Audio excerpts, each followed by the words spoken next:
So, yeah, through harmony, you're exploring Indian music through four instruments, through four vocal traditions. What is the aim of the show and why this specific format? I was very intrigued when Kavitalya came up with this concept of exploring the lost traditions of India. Because I was researching on many ideas for my own company and I was surprised, oh, they do all the homework and I just have to be like an anchor and a collaborator. So I said, yes, let's do it. In the beginning, I was more involved, like a surface level of discovering what to ask and what not ask. And then slowly when I vibed with them and I got to know about the philosophies and their lifestyle, what is the mindset, and what makes them believe that the conviction to stick on to the tradition, and which is incredible. And so then I went deep with them, learned a lot of stuff. So the final episode is a culmination of all these four artists into a big piece. From what I know of you, you're so shy and reticent. What was it like to be an anchor? Well, I think things change when you get older. So post-Oscars, post being in America. And so I think I've kind of learned a bit more to articulate myself and what goes on. Though it's not precise of what goes inside my mind, but at least I try to fake it. You're easier now in front of the camera? Easier in the sense to explain and yeah. So do you feel, that because film music is so dominant in our country, these traditions have really been sidelined? Many things are actually, unfortunately, they act according to convenience. Okay, I've got these four guys, or I've got this composer, I got this instrument player. Oh, he's free? Come. Not like, okay, I need this to achieve this quality. I need this orchestra. I need this instrument player. So that's unfortunately gone. The compulsion to get focused on one talent or to bring something unique, that's going because of convenience. There's no criticism for that because people accept whatever. Oh, that sounds good. So generic and it's casual, simplistic and casual, I felt like. So that has to be nurtured, and maybe this series could probably bring that in and to expose to our other younger generation to probably follow. Do you think it'll also help in focusing on instruments themselves? Like in our ecosystem, the emphasis is always on the star who's lip syncing the song, or the singer, or the composer. There's very little conversation about, let's say, a sitar piece. Like in the West, there would be about a guitar solo, perhaps. Do you think this might also draw attention to those specific things? Yes, well, I think things are changing. Now people are being credited. In the olden days, I never saw any credits of guitar players and keyboard players. And starting from Roja, we started doing that. We'll credit every solo musician. And if he plays one extra note, it's a value for us all. It's not that he's stolen away the bank from us. And the more we give, I feel more elevated because it's a community, music community, we go up together. So I only remember this beautiful instruments coming on national TV network, filmed in a very boring way. No, at that time it was very great. So now people are distracted constantly. And so we have to reinvent the way they're recorded, the way, it's almost like a painting. You see an artist or you see a figure in different shades, from another perspective. So that's what I've been trying. When I collaborate with these people, I've tried to do that, put them into another perspective of, sound, more reflective, granulated, or with a lot of reverb and against pads and all this stuff. So, you brought up Roja Iyer. Last year you celebrated 25 years of making music for films. Are you very different as a composer from the man who made history with Roja? At that time when I was composing, I didn't have a clue what I was doing. I was in a very spiritual zone. I was thinking that I was an instrument. Still, I feel like the music is coming from elsewhere.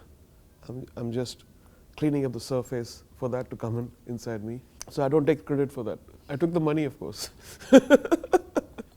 So even now, so I can't comment or review or do anything critic about the work I do. Some of the stuff, bad stuff, is from me. The good stuff I always feel is inspired and comes from another place. So if you ask me to compare between that and this, it's still all me.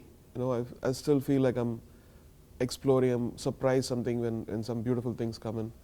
And I look back because I don't judge my work immediately. First it settles down in my recorder or voice or keyboards, and then I listen to it a week later. I feel like, okay, this sounds very interesting.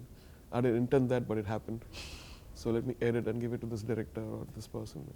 Do you like listening to your own work? You know, some directors or actors say they can't go back to watch their movies at all. Well, till it releases, it's my baby. After that, I don't own it. People take it, they review it, they tear it apart, they celebrate, whatever they do, then I move on. But when we do shows, we go back to it, and sometimes we interpret it in the same way, sometimes we make it better or worse. So in these 25 years, so much has changed. You know, the viewers have changed, the narrative styles have changed, what viewers respond to has changed, and so many directors now talk about not being comfortable with lip sync songs. Do you think the function of music in an Indian film has changed? Yes, in a good and a bad way, I think. There is a certain beauty which it had because people believed in it. And when they believe in it, you know, every second or every ounce of it, every atom of it was created with love. Now, I feel like there's a certain kind of arrogance which says, I can do anything. I can do a movie without music, I can get 5 composers, or I can borrow, I can remix, I can do anything. The power actually has superseded the art. And you could feel that, and that's people also reject that. Like, it is like a fatherless child or a motherless child, where it's orphaned and it gets hit all over the place. And there's certain oneness when it comes, because music is not just about art, it is from the soul. It is from another place where, like cooking, you know, you cook with your heart and you feel like, oh, this is tasty food. And why do we go to that certain place or your house or a relative? I love that particular dish in this house and I want to go and eat it. So music in a way it's like that, I feel. It's more than just what it is, Yeah, right? yeah. So what do you think of the film music we have today? I mean, I've heard people say that it's the worst phase since the 80s. Would you agree with that? No, as I explained previously, I think that is the case. If people should trust they should first get a credible composer or a producer who can bring the best, right? And then invest in it and trust and not go and fiddle with it. And so, you know, I recently read an interview by Sonu Nigam. He's kind of shares a very similar thought. He says, like, to trust an expertise, to trust an artist and leave and nurture the magic rather than being fiddly with it and tell them what to do, then you might as well do it, right?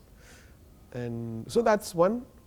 But there are also people who are like how Spielberg and John Williams work together. You know, you see these videos of floating around where John Williams just plays the piano and then he says, and both of them interact very well, and so they do music. They still work together. And I work with Mani Ratnam like that. I work with Shankar like that, and Imtiaz Ali. I think there's certain vibrations which still keep going on, and then the result is also favorable. Do you still get nervous when you share your work with a director? Yes. Really? Yeah, in a good way. I hope he doesn't select the bad one. Like that. You brought up Spielberg. You know, Spielberg had once said that his biggest problem was that nobody would say no to him. Does anybody say no to you? Yeah, many people. Really? Yeah. 1.3 billion people sometimes. That's not true. That is not true. What do you hear no for? As an artist composer, you always feel that sometimes your work is ahead of time. Sometimes what you thought doesn't reach immediately. It takes time. Sometimes they take 2 years to say, oh, that's a great song. Why didn't I listen to it? Because you are in a different frame of mind and you didn't care. It's fine. But I'm glad that you discovered it now. And so as a composer, as a music producer, I just try to dwell as deep as possible. And what it requires, Of course, there's a deadline hanging on your... But are there songs that you have loved personally, which didn't sort of get the traction and then became classics later? Story of my life. It's every day. Every day, every movie. But does it hurt? Do you feel bad? No. Not it's at become all? a pattern where I know, okay, phase 1, let's see what phase 2 does. You're just used to it. Yeah. It's fine. Really? Because I think I'm very grateful for even what I have already, and I have no complaints. As long as it's not ignored, it's fine. If they're talking about Yeah. it. Yeah. So you can distance yourself enough to take criticism? Always, yeah. And I think it's much easier now, because when something comes, you see this anonymous like how they write in the bathroom. You see all these comments come in, and there's some beautiful ones, there's some ugly ones, there's some with hate, some with love, some with over adolescence. Yeah, you just see it all, but you take just what. Okay, that's right. I should do this. Sometimes it's great to pick stuff which is very, very genuine. And you're evolved enough to do that without sort of. Yeah. Yeah, that's wonderful. Tell me what's happening with the film, 99 Songs. I saw a promo which said it's coming this year. Yes, hopefully. So the movie is complete, and we're just trimming it a bit and tweaking the songs a bit before it goes out to the general people, and we are proud of it. There are only two things which could happen. One is saying that this is probably the next wave of Hindi cinema, or they should throw it on my face and say, get out, don't do movies anymore. But you're excited and you're satisfied. Excited and terrified. Oh, that's a good place to I be. think when you start, you just start with everything, and then the moment the release date comes, you always feel like that, the jitters. And is there a release date? Not yet. Okay. I think we believe that the movie should be ready within us, and then I want to do some screenings to friends, and then you go. Super good luck, and also good luck for the anchoring stint and for Harmony. Thank you so much. Thank you. If you really like this video, subscribe to Film Companion.